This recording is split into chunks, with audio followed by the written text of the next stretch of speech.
Welcome to Mr. Hutchings History, where the past comes alive. Let's dive into today's story. Hey everyone, and welcome back. We're diving into some pretty fascinating stuff today.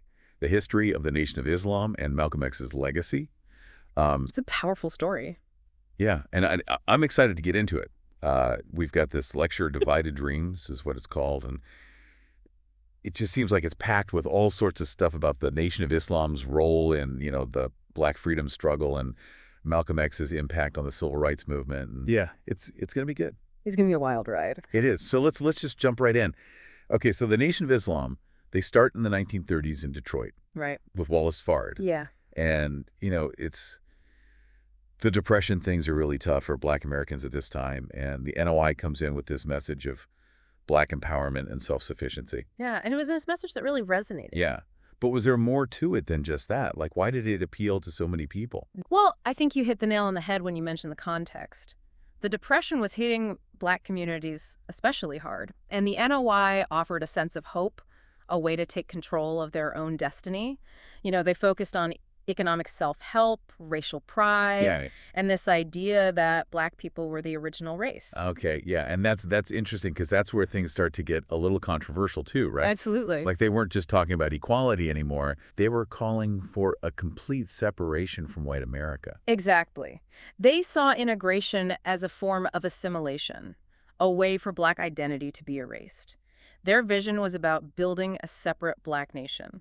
Wow. So it was a pretty radical departure from what other civil rights leaders were advocating for at the time, like Martin Luther King Jr.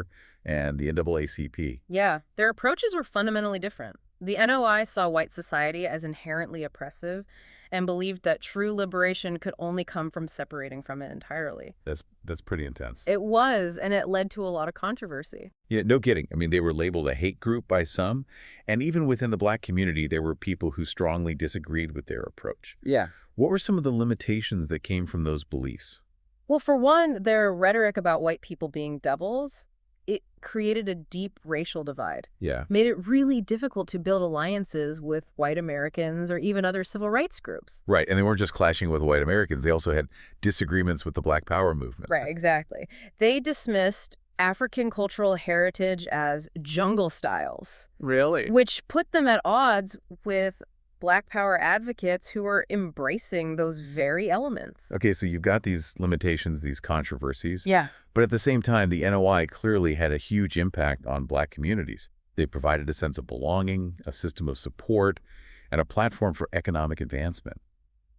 How did they manage to achieve all that despite the challenges they faced? It's a complex picture, but I think one key factor was their ability to instill a sense of pride and self-worth in a population that had been systematically denied those things. Right. They were telling Black Americans that they were not only equal, but superior, that they had a rich history and a powerful destiny. Yeah, it was like they created this whole alternate reality. In a way, they did. They established their own schools, businesses, social institutions, creating a parallel system that ran counter to the dominant white society. And they were really big on economic self-reliance. Absolutely. They encouraged entrepreneurship, community building through Black-owned businesses. It's pretty amazing how they managed to create this sense of community and empowerment while also advocating for separation. It is. Their legacy is full of contradictions. Yeah, and that's where Malcolm X enters the picture. Yeah. He becomes this powerful voice of the NOI in the 1950s. Right. And his story adds another layer of complexity to this whole narrative. Definitely. We'll have to dig into that more after the break. I'm looking forward to it. Me too. This is fascinating stuff. I mean, his story is just incredible. He converts to Islam in prison, adopts the X to, symbolize his lost heritage. Right. And he rises through the ranks of the NOI so quickly. And his message, it just connected with people. It did. He was a very gifted speaker. He was. He had this way of just captivating audiences. Yeah. Especially people who felt like they were being ignored or marginalized. Yeah, he spoke directly to their experiences, their struggles. Yeah, and his Ballot or the Bullet speech. Yeah. I remember reading that, being struck by the urgency of it.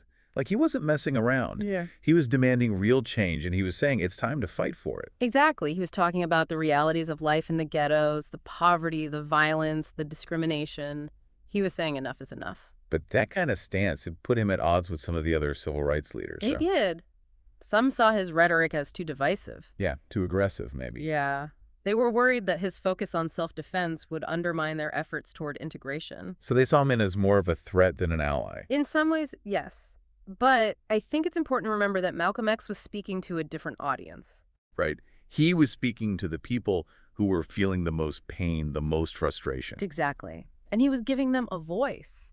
He was challenging the power structure in a way that no one else was. And even though he clashed with some civil rights leaders, he still played a crucial role in the movement, right? Absolutely. He forced America to confront the issue of urban poverty, police brutality, Right. things that were often ignored. And his focus on economic empowerment, that was really important too. In what way? Well, he argued that Black Americans needed to control their own resources, Okay. build their own institutions, rather than relying on a system that was designed to keep them down. Yeah, that makes sense. But his journey wasn't just a straight line, right? Mhm. In 1964, he goes on this pilgrimage to Mecca, and it seems like it really changed him. It was a transformative experience. Yeah. He encountered Muslims of all races and backgrounds, Okay. which challenged his previous views about Islam as a solely Black religion. So it was a moment of personal growth. Yeah, and it led him to embrace a more inclusive vision of Islam and humanity. And that's reflected in his actions when he comes back to the U.S. Sure. He forms the OAAU. Right, the Organization of Afro-American Unity. It was a departure from the NOI's separatist ideology. In what way? Well, it aimed to unite people of African descent globally, Oh, focusing on human rights and self-determination. And while he remained critical of the American system, he began to see the possibility of working with other groups, including white allies. wow. So he really did evolve. He did. It's a shame that his life was cut short. Yeah, it really is.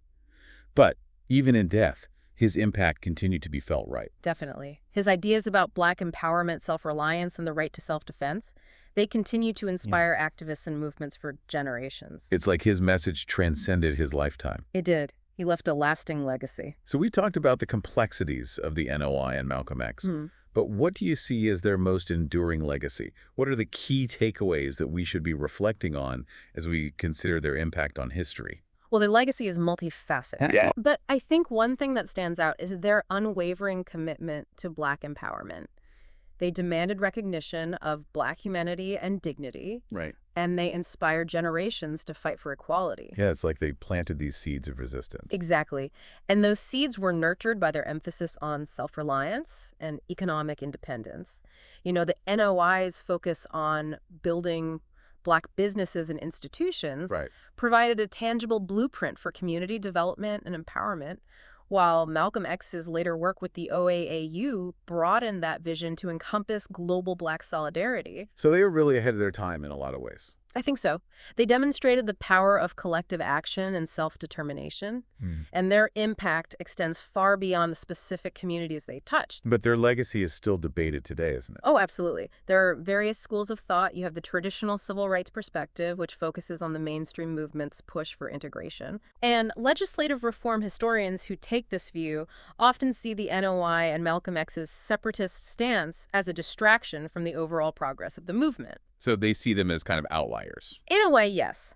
But then you have revisionist historians who argue that the NOI and Malcolm X actually broadened the scope of the movement Okay. by highlighting the systemic nature of racism and advocating for more radical solutions. So they're saying they pushed the boundaries of what was considered acceptable. Precisely.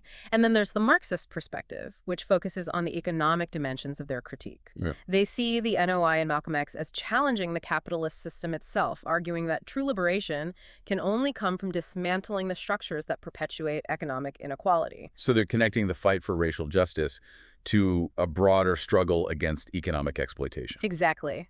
And finally, you have the Black Power perspective, which sees Malcolm X as a foundational figure for their movement. His emphasis on Black pride, self-determination, and the right to self-defense, those ideas really resonated with Black Power advocates. So it's really interesting how these different perspectives illuminate different aspects of their legacy. It is. And it's a reminder that history is not a monolithic narrative. It's a tapestry woven from multiple threads. Yeah, each one offering a unique perspective on the past. So as we wrap up this deep dive, what would you say is the most important thing for our listener to consider as they continue to explore the history of the NOI and Malcolm X? I think the most important thing is to approach this history with an open mind. Recognize that there are multiple interpretations and perspectives. Don't be afraid to dig deeper, challenge your own assumptions. It's about looking beyond the surface-level narratives. Exactly. And remember that their story is not confined to the past. Their ideas continue to resonate today in the ongoing struggle for racial justice and equality. It's a legacy that continues to inspire and challenge us. Well, thank you so much for taking this deep dive with us. The pleasure was all mine. And to our listeners, keep exploring, keep questioning, and keep the conversation going. Until next time, take care. Well, their legacy is multifaceted, but I think one thing that stands out is their unwavering commitment to Black empowerment. They demanded recognition of Black humanity and dignity. Right. And they inspired generations to fight for equality. So they planted these seeds of resistance. Exactly. And those seeds were nurtured by their emphasis on self-reliance and economic independence.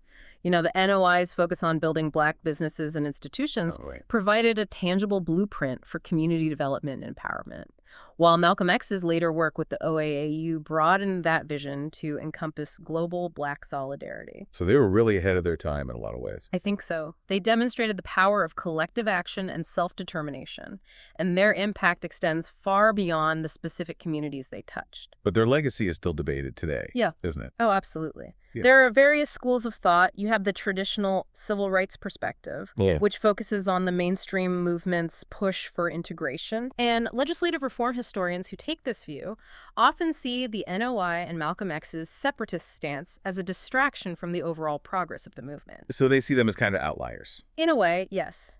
But then you have revisionist historians who argue that the NOI and Malcolm X actually broadened the scope of the movement by highlighting the systemic nature of racism and advocating for more radical solutions. So they're saying they pushed the boundaries of what was considered acceptable. Precisely. And then there's the Marxist perspective, which focuses on the economic dimensions of their critique. They see the NOI and Malcolm X as challenging the capitalist system itself, arguing that true liberation can only come from dismantling the structures that perpetuate economic inequality. So they're connecting the fight for racial justice to a broader struggle against economic exploitation. Exactly. And finally, you have the Black power perspective, which sees Malcolm X as a foundational figure for their movement. His emphasis on Black pride, self-determination, and the right to self-defense, those ideas really resonated with Black power advocates. So it's really interesting how these different perspectives illuminate different aspects of their legacy. It is, and it's a reminder that history is not a monolithic narrative. It's a tapestry woven from multiple threads. Yeah, each one offering a unique perspective on the past. So as we wrap up this deep dive, what would you say is the most important thing for our listener to consider as they continue to explore the history of the NOI and Malcolm X? I think the most important thing is to approach this history with an open mind. Recognize that there are multiple interpretations and perspectives. Don't be afraid to dig deeper and challenge your own assumptions. It's about looking beyond the surface-level narratives. Exactly. And remember that their story is not confined to the past. Their ideas continue to resonate today in the ongoing struggle for racial justice and equality. Their legacy is a living testament to the power of resistance, the importance of self-determination, and the enduring pursuit of a more just and equitable world. Thanks for joining us for this deep dive. It's been quite a journey. It really has. The pleasure was all mine. And to our listeners, keep exploring, keep questioning, and keep the conversation going. Until next time, take care. Thanks for listening to Mr. Hutchings History. Keep exploring, and we'll see you next time.